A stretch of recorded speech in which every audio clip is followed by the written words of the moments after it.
नमस्कार दोस्तों। नेहा ने होटल की बालकनी में कुर्सी पर बैठ अभी चाय का पहला घूंट भरा ही था कि उसकी आंखें खुली की खुली रह गई। बगल वाले कमरे की बालकनी में एक पुरुष रेलिंग पकड़े हुए खड़ा था, जो पीछे से देखने में बिल्कुल अनुराग जैसा लग रहा था। वही 5 फुट 8 इंच लंबाई, छरहरा गट्ठा बदन। नेहा सोचने लगी, अनुराग कैसे हो सकता है? उसका यहाँ क्या काम होगा? विचारों के इस झंझावट को झटक कर नेहा शांत सड़क के उस पार झील में तैरती नाव को देखने लगी। दूसरे पल नेहा ने देखा कि झील की ओर देखना बंद कर वह व्यक्ति पलटा और कमरे में जाने के लिए जैसे ही मुड़ा कि नेहा को देखकर ठिठक गया और अब गौर से उसे देखने लगा। अरे अनुराग, तुम यहाँ कैसे? नेहा के मुंह से अचानक ही बोल फूट पड़े और आंखें अनुराग पर जमी रही। अनुराग भी भौचक था। उसे अपनी आंखों पर विश्वास नहीं हो रहा था कि उसकी नेहा इतने सालों बाद उसे इस तरह मिलेगी, वह भी उस शहर में जहां उनके जीवन में प्रथम प्रेम का अंकुर फूटा था। दोनों अपनी अपनी बालकनी में खड़े अपलक एक दूसरे को देखते रहे, आंखों में आश्चर्य, दिल में अचानक मिलने का आनंद और खुशी। उस पर नैनीताल की ठंडी और मस्त हवा दोनों को ही अजीब सी चेतनता व स्फूर्ति से सराबोर कर रही थी। अनुराग ने नेहा के प्रश्न का उत्तर मुस्कुराते हुए दिया, अरे यही बात तो मैं तुमसे पूछ रहा हूँ कि तुम 30 साल बाद अचानक नैनीताल में कैसी दिख रही हो। उस दिन दोनों एक दूसरे से मिलकर 30 साल के लंबे अंतराल को कुछ पल में ही पाट लेना चाहते थे। अतः अनुराग अपने कमरे के पीछे से ही नेहा के कमरे में चला गया। अनुराग को इस तरह अपने पास आता देख नेहा के दिल में खुशी की लहरें उठने लगी। लंबे लंबे कदमों से चलते हुए नेहा अनुराग को बड़े सम्मान के साथ अपनी बालकनी में ले आई। नेहा, इतनी सालों बाद भी तुम वैसी ही सुंदर लग रही हो। अनुराग उसके चेहरे को गौर से देखते हुए बोले, सच, तुम बिल्कुल भी नहीं बदले हो। हाँ, चेहरों पर थोड़ी परिपक्वता जरूर आ गई है और कुछ बाल सफेद हो गए हैं बस। अनुराग, मेरे पति आकाश भी यही कहते हैं। सुनो, तुम भी तो वैसे ही स्मार्ट और डायनामिक लग रहे हो, लगता है कोई बड़े अफसर बन गए हो।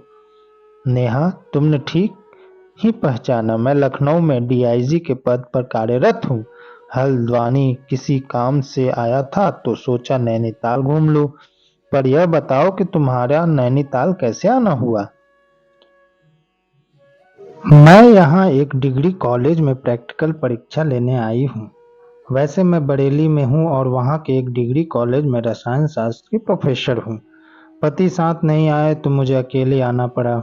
अभी तक तो मेरा रुकने का इरादा नहीं था, पर अब तुम मिले हो तो अपना कार्यक्रम तो बदलना ही पड़ेगा। वैसे अनुराग, तुम्हारा क्या प्रोग्राम है? अनुराग ने हंसते हुए कहा, नेहा, जिंदगी में सब कार्यक्रम धरे के धरे रह जाते हैं। वक्त तो चाहता है वही होता है। हम दोनों ने उस समय अपने जीवन के कितने कार्यक्रम बनाए थे, पर आज देखो, एक भी हकीकत में नहीं बदल सका।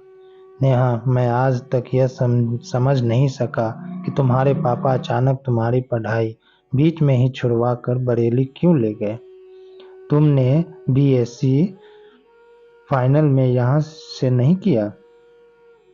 नेहा कुछ गंभीर होकर बोली, अनुराग, मेरे पापा उस उम्र में ही मुझसे जीवन का लक्ष्य निर्धारित करवाना चाहते थे। वह नहीं चाहते थे कि पढ़ाई की उम्र में मैं प्रेम के चक्कर में पड़ूं और शादी करके बच्चे पालने की मशीन बन जाऊं। बस इसी कारण पापा मुझे बरेली लेकर आए और एमएससी करवाया, पीएचडी करवाई, फिर शादी की। मेरे पति बरेली कॉलेज में ही गणित के विभाग अध्यक्ष हैं। नेहा, कितने बच्चे हैं तुम्हारे? 2 बेटे हैं। बड़ा बेटा इंग्लैंड में डॉक्टर है और वही अपने परिवार के साथ रहता है। दूसरा अमेरिका में इंजीनियर है। अब तो हम दोनों पति पत्नी अकेले ही रहते हैं, पढ़ते हैं, पढ़ाते हैं। अनुराग, अब तक मैं अपने बारे में ही बताए जा रही हूँ, तुम भी अपने बारे में कुछ बताओ। नेहा, तुम्हारी तरह ही मेरा भी पारिवारिक जीवन है। मेरी भी दो बच्चे हैं। एक लड़का आईएएस अधिकारी है और दूसरा दिल्ली में एम्स में डॉक्टर है। अब तो मैं और मेरी पत्नी अंशिका ही घर में रहते हैं। इतना कहकर अनुराग गौर से नेहा को देखने लगा। ऐसे क्या देख रहे हो अनुराग? नेहा बोली। अब सब कुछ समय की धारा के साथ बह गया है। जो प्रेम सत्य था वही मन की कोठरी में संजो कर रखा है और उस पर ताला लगा लिया है। नेहा, सच, तुमसे अलग होकर वर्षों तक मेरे अंतर मन में उथल पुथल होती रही थी, लेकिन धीरे धीरे मैंने प्रेम को समझा, जो ज्ञान है, निरपेक्ष है और स्वयं में निर्भर नहीं है। अनुराग, तुम ठीक कह रहे हो, नेहा बोली। कभी भी सच्चे प्रेम में कोई लोभ, मोह और प्रतिदान नहीं होता है। यही कारण है कि हमारा सच्चा प्रेम मरा नहीं। आज भी हम एक दूसरे को चाहते हैं, लेकिन देह के आकर्षण से मुक्त होकर। अनुराग कमरे में घुसते बादलों को पहले तो देखता रहा, फिर उन्हें अपनी मुट्ठी में बंद करने लगा। यह देख नेहा हंस पड़ी और बोली, यह क्या कर रहे हो बच्चों की तरह? नेहा, तुम्हारी हंसी में आज भी वह खनक बरकरार है जो मुझे कभी जीने की प्रेरणा देती थी और जिसके बलबूते पर मैं आज तक हर मुश्किल जीतता रहा हूँ। नेहा थोड़ी देर तक शांत रही, फिर बेबाकी से बोल पड़ी, अनुराग, इतनी तारीफ ठीक नहीं है, वह भी पराई स्त्री की। चलो कुछ और बात करो। नेहा, एक कप चाय और पियोगी? हाँ, चल जाएगी। अनुराग ने कमरे से फोन किया तो कुछ ही देर में चाय आ गई। चाय के साथ खाने के लिए नेहा ने अपने साथ लाई हुई मठरिया निकाली और दोनों खाने लगे। कुछ देर बाद बातों का सिलसिला बंद करते हुए अनुराग बोले, अच्छा चलो अब फ्लैट पर चले। नेहा तैयार होकर जैसे ही बाहर निकली, कमरे में ताला लगाते हुए अनुराग उसकी ओर अपलक देखने लगा। नेहा ने टोका, अनुराग, गलत बात। मुझे घूर कर देखने की जरूरत नहीं है। फटाफट ताला लगाइए और चलिए। उसने ताला लगाया और फ्लैट की ओर चल दिया।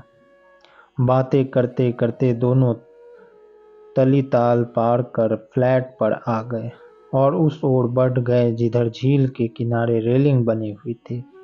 दोनों रेलिंग के पास खड़े होकर झील को देखते रहे। कतार में तैर रही बत्तखों की ओर इशारा करते हुए अनुराग ने कहा, देखो देखो नेहा, तुमने भी कभी इसी तरह तैरते हुए बत्तखों को दाना डाला था, जैसे ये लड़कियां डाल रही हैं, और अब ठीक ऐसे ही तुम्हारे पास भी बत्तखें आ रही थी, लेकिन तुमने शायद उनको पकड़ने की कोशिश की थी। हाँ अनुराग, ज्यों ही मैं बत्तख पकड़ने के लिए झुकी थी कि अचानक झील में गिर गई और तुमने अपनी जान की परवाह न कर मुझे बचा लिया था। तुम बहुत बहादुर हो अनुराग। तुमने मुझे नया जीवन दिया और मैं तुम्हें बिना बताए ही नैनीताल छोड़कर चली गई। इसका मुझे आज तक दुख है। चलो, तुम्हें सब कुछ याद तो है? अनुराग बोला, इतने वर्षों से मैं तो यही सोच रहा था कि तुमने जीवन की किताब से मेरा पन्ना ही फाड़ दिया है। अनुराग, मेरे जीवन की हर सांस में तुम्हारी खुशबू है। कैसे भूल सकती हूँ तुम्हें? हाँ, कर्तव्य कर्म के घेरे में जीवन इतना बंध जाता है कि चाहते हुए भी अतीत को किसी खिड़की से नहीं झांका जा सकता। एक लंबी सांस लेते हुए नेहा बोली, खैर छोड़ो पुरानी बातों को। जख्म कुदेरने से रिश्ते ही रहते हैं और मैंने जख्मों पर वक्त का मरहम लगा लिया है। अनुराग की गंभीर बातें सुनकर नेहा भी गंभीर हो गई। यह अनुराग कुछ भी भूला नहीं है। नेहा मन में सोचने लगी, पुरुष होकर भी इतना भावुक है। मुझे इसे समझाना पड़ेगा। इसके मन में बंधी गांठों को खोलना पड़ेगा। नेहा पत्थर की बेंच पर बैठी कुछ समय के लिए शांत, मौन, बुद्ध सी हो गई तो अनुराग ने छेड़ते हुए कहा, क्या मेरी बातें बुरी लगी? तुम तो बेहद गंभीर हो गई। मैंने तो ऐसे ही कह दिया था नेहा, सॉरी। अनुराग, यौवन अवस्था एक चंचल, तेज गति से बहने वाली नदी की तरह होती है। इस दौर में लड़के लड़कियां में गलत गलत सही की परख कम होती है, अतः प्रेम के पागलपन में अंधे होकर कई बार दोनों ऐसे गलत कदम उठा लेते हैं जिन्हें हमारा समाज अनुचित मानता है। और यह तो तुम जानते ही हो कि हम भी पढ़ाई लिखाई छोड़कर हर शनिवार रविवार खूब घूमते फिरते थे। नैनीताल का वह कौन सा स्थान है जहां हम नहीं घूमे थे। यही नहीं, जिस उद्देश्य के लिए हम माता पिता से दूर हुए थे वह भी भूल गए थे। यदि हम अलग न हुए होते तो यह सच है कि न तुम कुछ बन पाते और न मैं कुछ बन पाती। कहते हुए नेहा के चेहरे पर अनुभव के चिन्ह अंकित हो गए। हाँ नेहा, तुम बिल्कुल ठीक कह रही हो। यदि कच्ची उम्र में हमने शादी कर ली होती तो तुम बच्चे पालती रहती और मैं कहीं क्लर्क बन गया होता। कहकर अनुराग उठ खड़ा हुआ। नेहा भी उठ गई और दोनों फ्लैट से सड़क की ओर आ गए जो तलीताल की ओर जाती थी। चारों ओर पहाड़ियां ही पहाड़ियां और बीच में झील किसी सजी हुई थाल सी लग रही थी। नेहा और अनुराग के बीच कुछ पल के लिए बातों का सिलसिला थम गया था। दोनों चुपचाप चलते रहे। खामोशी को तोड़ते हुए अनुराग बोला, अरे नेहा, मैं तो यह पूछना भूल ही गया कि खाना तुम किस होटल में खाओगी। भूल गए? मैं हमेशा एम्बेसी होटल में ही खाती थी, नेहा बोली। अपने अपने परिवार की बातें करते हुए दोनों चल रहे थे। जब दोनों होटल के सामने पहुंचे तो अनुराग नेहा का हाथ पकड़कर सीढ़ियां चढ़ने लगा। यह क्या कर रहे हो अनुराग? मैं स्वयं ही सीढ़ियां चढ़ जाऊंगी। प्लीज मेरा हाथ छोड़ दो। यह सब अब अच्छा नहीं लगता। सॉरी, कहकर अनुराग ने हाथ छोड़ दिया। दोनों एक मेज पर आमने सामने बैठ गए तो बैरा पानी के गिलास और मीनू रख गया। खाने का ऑर्डर अनुराग ने ही दिया। खाना देखकर नेहा मुस्कुरा पड़ी और बोली, अरे तुम्हें तो याद है कि मैं क्या पसंद करती हूँ। वही सब मंगाया है जो हम 25 साल पहले इसी तरह इसी होटल में बैठकर खाते थे। हंसती हुई नेहा बोली, और इसी होटल में हमारा प्रेम पकड़ा गया था। खाना खाते समय ही पापा ने हमें देख लिया था। हो सकता है आज भी न जाने किस विद्यार्थी की आंखें हम लोगों को देख रही हो। तभी तो तुम्हारा हाथ पकड़ना मुझे अच्छा नहीं लगा। देखो, मैं एक प्रोफेसर हूँ। मुझे अपना एक आदर्श रूप विद्यार्थियों के सामने पेश करना पड़ता है, क्योंकि बातें अफवाहों का रूप ले लेती है और जीवन भर की सच्चरित्रता की तस्वीर भद्दी हो जाती है। मुस्कुराकर अनुराग बोला, तुम ठीक कहती हो नेहा। छोटी छोटी बातों का ध्यान रखना जरूरी है। हाँ अनुराग, हम जीवन में सुख तभी प्राप्त कर सकते हैं जब सच्चे प्यार, त्याग और विश्वास को आंचल में समेटे रखे। छोटी छोटी बातों पर सावधानी बरते। अब देखो न, मेरे पति मुझे अपने से भी ज्यादा प्यार करते हैं, क्योंकि मेरा अतीत और वर्तमान दोनों उनके सामने खुली किताब है। मैंने शाम को ही आकाश को फोन पर सब कुछ बता दिया कि वह निश्चिंत हो गए, वरना बहुत घबरा रहे थे। बातों के साथ साथ खाने का सिलसिला खत्म हुआ तो अनुराग बैरे को बिल देकर बाहर आ गए। अनुराग और नेहा चुपचाप होटल की ओर चल रहे थे, लेकिन नेहा के दिमाग में उस समय भी कई सुंदर विचार फुदक रहे थे। वह चौंकी तब जब अनुराग ने कहा, अरे होटल आ गया नेहा, तुम आगे कहाँ जा रही हो? ओह वेरी सॉरी, मैं तो आगे ही बढ़ गई थी। कुछ न कुछ सोच रही होगी शायद। हाँ, एक नई कहानी का प्लॉट दिमाग में घूम रहा था। दूसरे, नैनीताल की रात कितनी सुंदर होती है यह भी सोच रही थी। अच्छा है तुम अपने को व्यस्त रखती हो। साहित्य सृजन रचनात्मक क्रिया है। इसमें सार्थकता और उद्देश्य के साथ साथ लक्ष्य भी होता है। होटल की सीढ़ियां चढ़ते हुए अनुराग बोला। बात को बीच में ही काटते हुए नेहा बोली, यह सब लिखने की प्रेरणा आकाश देते हैं। नेहा अपने कमरे का दरवाजा खोलकर अंदर जाने लगी तो अनुराग ने पूछा, क्या अभी से सो जाओगी? अभी तो 11 बजे हैं। नहीं अनुराग, कल के लिए कुछ पढ़ना है। वैसे भी आज बातें बहुत कर ली। अच्छी रही हम लोगों की मुलाकात। ओके, गुड नाइट अनुराग। और एक मीठी मुलाकात की महक बसाए दोनों अपने अपने कमरे में चले गए। नेहा अपने कमरे में पढ़ने में लीन हो गई, लेकिन अनुराग एक बेचैनी सी महसूस कर रहा था कि वह जिस नेहा को एक असहाय कमजोर नारी समझ रहा था, वह आत्मविश्वास और आत्मनिर्भरता की जीती जागती प्रतिरूप है।